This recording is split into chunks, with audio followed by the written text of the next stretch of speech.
afternoon and welcome to Moneycontrol live stream. You're watching the closing bell. I'm Santosh Nair. Indices rose for the fifth straight session on Thursday. The NSE Nifty coming close to breaching the 17,600 mark. Market started off on a bearish note, but however rallied after the RBI decided to pause on interest rates. At the same time, the RBI has said that if the need be, the central bank will raise rates. However, in the short term, that's definitely boosted sentiment. You saw good amount of buying interest setting into mid-cap shares also. Mid-cap shares had been among the major underperformers yesterday. Among the stocks which did well today, the prominent gainers were from the pharma, realty, auto and metal shares, whereas IT and FMCG stocks were under pressure. Banking stocks closed flat mostly, and PSU bank stocks continue to be under pressure. The India Volatility Index fell by close to about 5% to 11.82. The Volatility Index is an indicator of the fear in the market. It's also known as the fear index, and a consistent drop in the Volatility Index means that the outlook on the market is fairly positive. But at the same time, a section of the market also feels that too low a volatility means that probably investors are becoming a bit too complacent. Among the prominent gainers in the Nifty pack, we had Adani Enterprises, Bajaj Finance, Tata Motors, Bajaj Finserv and Sun Pharma. Prominent losers included HCL Tech, ONGC, ICICI Bank, Axis Bank and Titan. And with that, let's move on to some of the stocks that were on our radar this afternoon. Tata Steel was among the underperformers today. The stock closing weak in an otherwise bullish session today.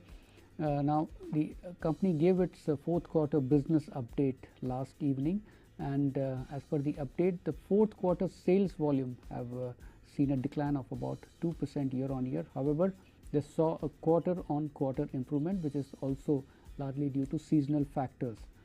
Exports have remained in a lull. However, on the positive side, you've seen domestic demand picking up, and European business sales remained lower than production. Morgan Stanley has an equal weight rating on the stock with a target price of 110 rupees. Now, metal stocks have had a fairly volatile first quarter of 2023. A few brokerages did come out with bullish ratings on the sector. Chief among them were Macquarie, CLSA and Jefferies. However, the big boost which was supposed to come in the form of China reopen, that has not exactly played out according to what the market was expecting, and as a result, after a good start to the year, metal stocks in general, steel included, have been struggling over the last couple of months. Dabur India is the other stock on our watch list today. The company also came out with its business update, and it has said that it's expected to report a mid-single digit revenue growth in fourth quarter of FY23. Now that disappointed the market, and Dabur was among the prominent losers today. The company said that increased spend on brands is likely to put pressure on margins to the tune of anywhere between 200 to 250 basis points.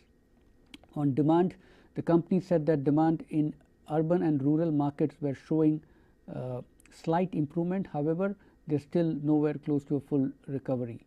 The food and beverage segment is expected to report strong double-digit growth. However, personal care categories have seen a slowdown. Now, recovery in the rural market is key to the fortunes of Dabur India, because it earns close to about 47% of its revenue from that market.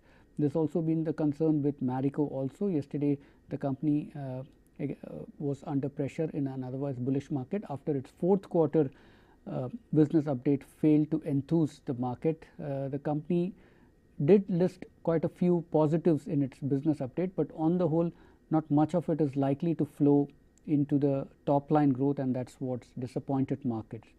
The third stock on our watch list today is Avenue Supermart. According to Morgan Stanley, I beg your pardon, Citi has retained its sell rating on the stock with a target price of 3,460. Citi has said that the average revenue per store has come in at just about 2.3% on a 3-year compounded annual growth rate. Also, the average revenue per square feet, when you look at a 3-year compounded annual growth rate perspective is coming at -3%.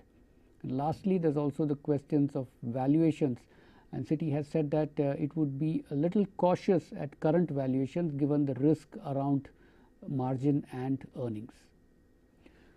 The last stock on our watch list this afternoon is Cholamandalam Investment. The company came out with its fourth quarter update, and overall there has been a broad-based momentum in disbursement across various segments. The new business now constitute close to about 22% of the overall pie according to brokerage house Citi.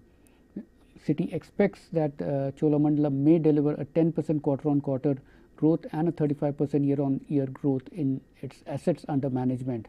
Also, Cholamandalam reported 130% collection efficiency, and according to Citi, this suggests that there is continued improvement in stage 2 and stage 3 pool of its loans. Now, stage 1 is the standard assets, whereas stage 2 and stage 3 are assets which are kind of doubtful, because stage 2 is where the interest has not been paid for 30 days and stage 3 is where the interest has not been paid for between 31 to 89 days.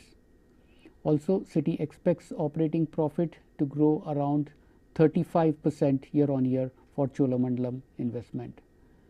And with that, it's a wrap on this episode of Closing Bell. Thank you for watching. We'll be now back with you again on Monday morning at 9 a.m. Markets will remain closed for trading tomorrow on account of Good Friday